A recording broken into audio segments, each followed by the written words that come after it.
राम राम दोस्तों एवं good morning आप सभी को। आज हमारे गांव में सुबह सुबह ही हल्की हल्की सी बारिश हो रही है, जिससे ठंड और बढ़ गई।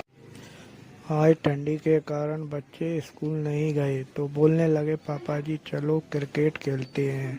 तो अपने ही घर में सभी बच्चे मिलकर क्रिकेट खेल रहे हैं और ठंडी का मजा।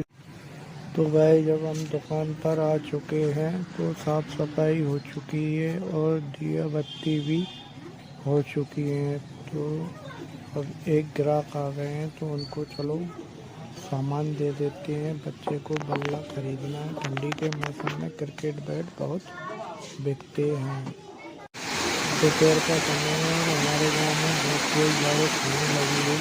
शाम का टाइम हो चुका है तो चलो अब दुकान की साफ सफाई और झाड़ू लगा लेते हैं और फिर शाम को दिया ये हमारे गांव का झंडा निकल रहा है। हर मंगलवार और शनिवार को निकलता